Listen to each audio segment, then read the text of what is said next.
Friends, आप सभी का स्वागत है हमारे YouTube चैनल में।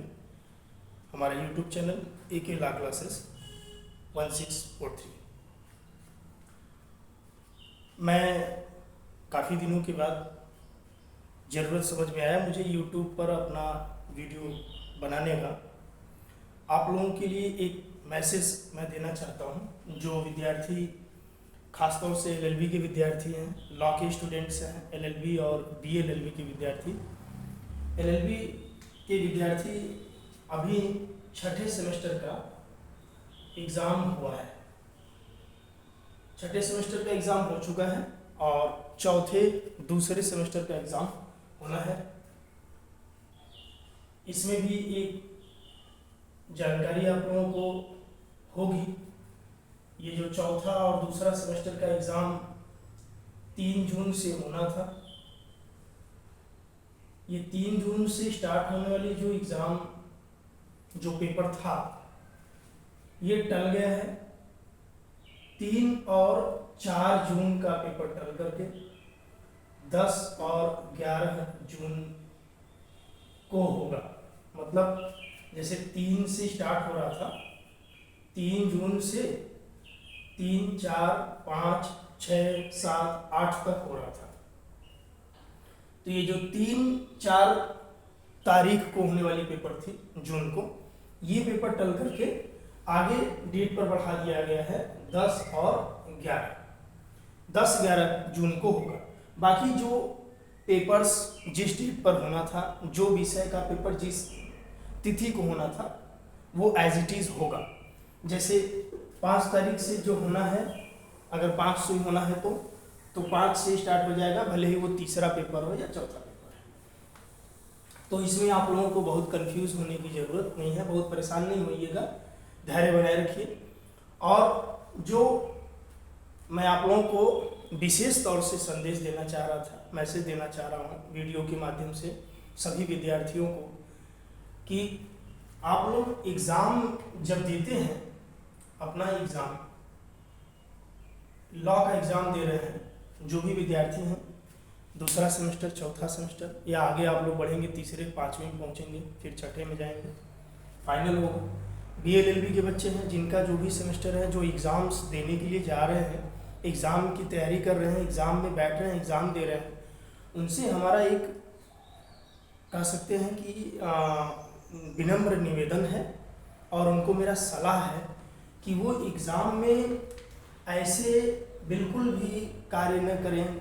जो आंसर बुक है उस पर ऐसी चीज़ें बिल्कुल भी न लिखें, उसमें ऐसी कोई बात न बताएं जिससे आपके आंसर पे या आपके जो कह सकते हैं अध्ययन है उस पर बैड इम्पैक्ट पड़े।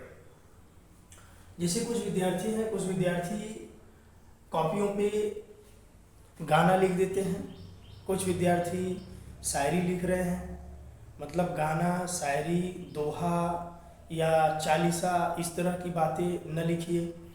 या कुछ विद्यार्थी ऐसे हैं जो कॉपियों पे केवल कॉपी को भरने का प्रयास कर रहे हैं, उनका बस इतना ही उद्देश्य है कि किसी तरह से एनी हाउ कॉपी के पेज को भर दिया जाए।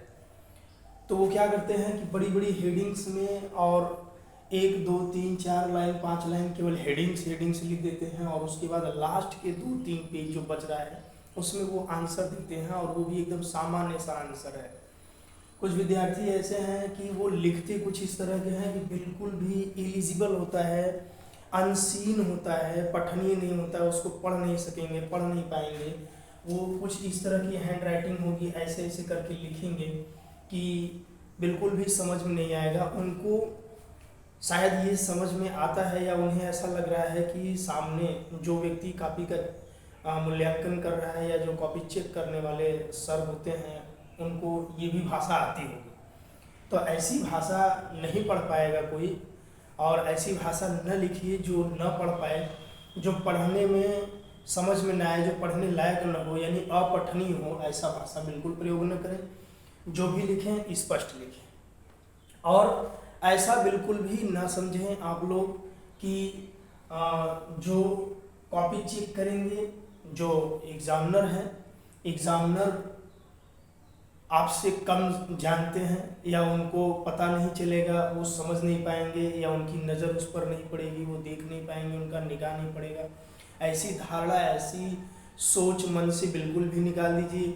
यदि आपको कहीं से गाइड कर दिया गया है, यदि आपको कहीं से ये बात बता दिया गया है, प्रेरित कर दिया गया है कि कुछ भी लिख करके आओ, कॉपी सिर्फ भरा होना चाहिए, पेज पर केवल घसीटा हुआ लिखा होना चाहिए तो पास हो जाओगे, तो ऐसी धारणा या ऐसा विचार मन से निकाल दीजिए बिल्कुल भी।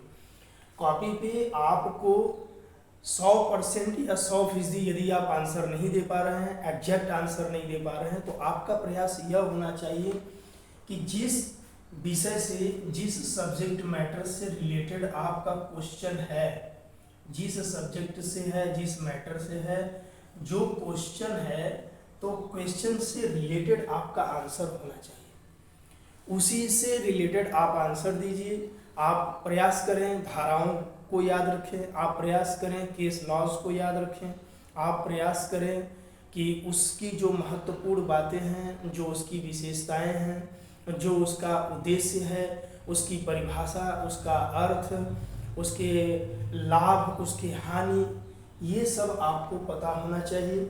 यदि आप इन सब बातों को नहीं लिख पा रहे हैं, एग्जैक्ट नहीं लिख पा रहे हैं, तो प्रयास ये करें कि जितना बेहतर हो सके उतना बेहतर लिखें, पढ़ करके जाएं, तैयारी करके जाएं, और आंसर बुक पे आपको वही आंसर लिखना है, वही बातें बतानी है जो आपका प्रश्न पूछ रहा है। कुछ विद्यार्थी ऐसा भी प्रयास कर रहे हैं कि पेज पर जो आंसर बुक है, आंसर बुक पर सिर्फ और सिर्फ वो क्या कर रहे हैं, कंटिन्यू पेपर के सारे क्वेश्चन को ही उतार देते हैं, एकदम स्क्रिबल राइटिंग में, एकदम घसीट करके छोटे छोटे शब्दों में या बहुत बड़े बड़े शब्दों में नहीं लिखना है। केवल प्रश्न लिख देने मात्र से प्रश्न का जवाब नहीं मिल जाएगा। कुछ बच्चे अपने गुड हैंड राइटिंग का भी लाभ उठाते हैं, उनकी हैंड राइटिंग बड़ी अच्छी है, हैंड राइटिंग सुंदर होने के बावजूद भी वो बेवकूफ़ बनाने की कोशिश कर रहे हैं, धोखा दे रहे हैं खुद को धोखा दे रहे हैं कि हमारी राइटिंग बड़ी सुंदर है, हम बहुत अच्छे ढंग से हेडिंग्स बना दे रहे हैं, बहुत अच्छे ढंग से कॉपी को बिल्कुल सजा दे रहे हैं, उसको डेकोरेट कर दे रहे हैं, तो इससे इम्प्रेस होकर के एग्जामिनर हमें मार्क्स देंगे, अच्छे मार्क्स मिलेंगे। ऐसी धारणा या ऐसी सोच आप लोग मन से निकाल दीजिए, ये आपके दिमाग का भ्रम है। आप लोगों को निश्चित रूप से कहीं न कहीं मिसलीड कर दिया गया है, तो ऐसी जो समझ है इसको अपने दिमाग से बिल्कुल बाहर निकाल दीजिए। और आंसर में आपको गुड आंसर लिखना है। गुड आंसर में आप कोशिश करें कि जो प्रश्न पूछा जाए उसी प्रश्न से रिलेटेड आपको जवाब देना है। जितना आपको आ रहा है आप उतना अच्छे तरीके से बताइए, और उसके बाद भी यदि आपको लिखने की आवश्यकता है तो आप उस प्रश्न से या उस सब्जेक्ट से, सब्जेक्ट मैटर से रिलेटेड बातों को ही लिखें, अनावश्यक बातों को न लिखें। गाली गलौज, शायरी, गाना या किसी प्रकार का मंत्र या कोई चालीसा, इस तरह की बातों को लिख करके खुद को धोखा मत दीजिए। एग्जामिनर को बहकावे में या फिर उसको छलावे में मत लाइए। वो एग्जामिनर्स आपसे ज़्यादा पढ़े लिखे हैं, बुद्धिजीवी हैं, वो इस तरह के छलावे में नहीं आने वाले हैं। इसलिए हमारा आप सभी विद्यार्थियों से एक अपील है और मेरा ये संदेश है, मेरा मैसेज है कि आप सभी लोग जितना भी हो सके यथासंभव, बुक्स अगर अवेलेबल है या बियर एक्ट अवेलेबल है, सीरीज़ अवेलेबल है, और अगर नहीं है तो अभी आपके पास टाइम है, 4 दिन 6 दिन आप ले करके अपने पास कम से कम सिलेबस के अकॉर्डिंग सबसे सही तरीका है अपने विषय को समझने का, विषय को याद करने का, कि आप सबसे पहले सिलेबस, जो आपका सिलेबस है, सिलेबस एक बार 2 बार बाकायदे आप पढ़ लीजिए। जब आपका सिलेबस आपके माइंड में छप जाएगा, जब आपका सिलेबस आपके माइंड में छप जाएगा तो आपको वह विषय, उस विषय का स्ट्रक्चर और उस विषय से आने वाले प्रश्न दिमाग में बिल्कुल दिखने लगेंगे, क्लियर हो जाएगा। जब आपका कॉन्सेप्ट क्लियर होगा तो आप प्रश्नों को पढ़िए, प्रश्नों को 1 बार 2 बार पढ़िए, ध्यान से पढ़िए, 3 बार पढ़िए, 4 बार पढ़िए। जब प्रश्न आपको अच्छे से समझ में आने लगेगा तब आप उसका उत्तर याद करिए। जब आप उसका आंसर याद कर रहे हैं तो आंसर को एक बार नोटबुक पर छोटे छोटे लाइन, छोटे छोटे वाक्य बीच बीच में से लिखिए और उसको समझने की कोशिश करिए, याद करिए।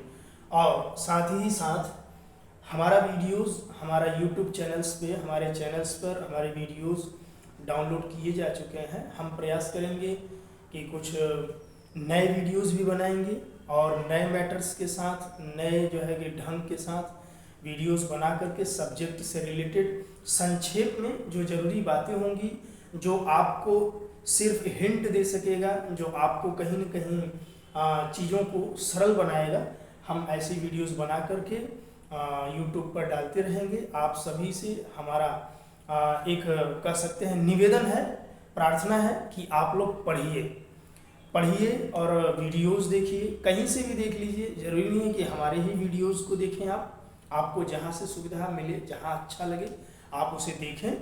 स्पेशली मैं लॉ के स्टूडेंट्स के लिए ही, LLB के बच्चों के लिए, BLLB के बच्चों के लिए ही अपने वीडियोस बनाता हूँ। उनकी एग्ज़ाम से रिलेटेड जो उनके एकेडमिक एग्ज़ाम्स हैं, तो उसमें हम सिलेबस के अकॉर्डिंग आपके सब्जेक्ट के हिसाब से वीडियोस तैयार करके संक्षेप में सारे मैटर्स को कलेक्ट करके वीडियोस में दे देंगे। आप लोग उसको देखें और वहाँ से लाभ उठाएं। हमारे चैनल का नाम आप लोगों को एक बार, हालांकि वीडियोस पे अपलोड होगा यूट्यूब पे तो मिल जाएगा, बट यहाँ पे मैं एक बार लिखना चाहूँगा, AK लॉ क्लासेस 1643 है, 1643। प्लीज़ आप लोग वीडियो चैनल को देखें और लाइक करें, सब्सक्राइब करें, जिससे हमें भी हिम्मत और हौसला मिले, हम आप लोगों के लिए और भी मेहनत कर पाएँ। और इससे आपका कोई नुकसान नहीं है, कोई खर्च नहीं है, फ्री ऑफ कास्ट है। मोबाइल चलाते हैं, मोबाइल को आप चलाएं, उसमें देखें, निश्चित रूप से आपको फ़ायदा मिलेगा, आपकी पढ़ाई लिखाई में मदद मिलेगी। और केवल सजावटी डिग्री लेकर के या केवल हमें डिग्री ले लेना है, ऐसा दिमाग में भ्रम डाल करके कि हम पैसे के बल पे डिग्री ले लेंगे या जैसे तैसे डिग्री ले लेंगे, बस केवल डिग्री ही लेना है, तो केवल डिग्री, लॉ की डिग्री केवल लेकर के आप, हमें लगता है कि उसका कोई बेनिफिट नहीं है इन फ्यूचर। लॉ की डिग्री अपने आप में एक अच्छी डिग्री है, बड़ी डिग्री है। लॉ को करने वाले विद्यार्थी लॉयर्स होते हैं, एडवोकेट्स होते हैं, उन्हें ऑफिसर्स ऑफ द कोर्ट कहा जाता है, ये न्यायालय के अधिकारी होते हैं। इसलिए ऐसी डिग्री का सम्मान करें, नॉलेज गेन करें, आपके पास ज्ञान होगा, आपका आत्मविश्वास बढ़ेगा, आप स्वयं अपने अधिकारों को जानेंगे और समाज में लोगों को जागरूक करेंगे, समाज में लोगों के हक और अधिकार के बारे में आप बताएंगे, उनके अधिकार की लड़ाई लड़ेंगे, जिससे आप एक समाज सेवा भी कर सकते हैं। इससे समाज सेवा करने का एक अवसर भी मिलेगा। तो आज के इस छोटे सी वीडियो सेशन में हम आप लोगों को इतना मैसेज देना चाहते हैं।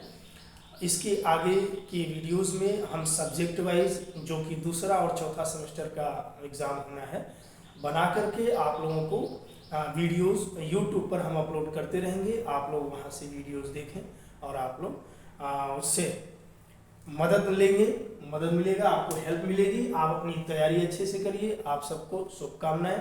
स्वस्थ रहिए, पढ़ाई लिखाई करिए और एग्ज़ाम अच्छे से दीजिए, सच्चे मन से दीजिए, तैयारी करके दीजिए।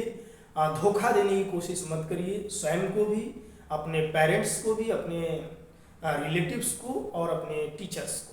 Thank you so much.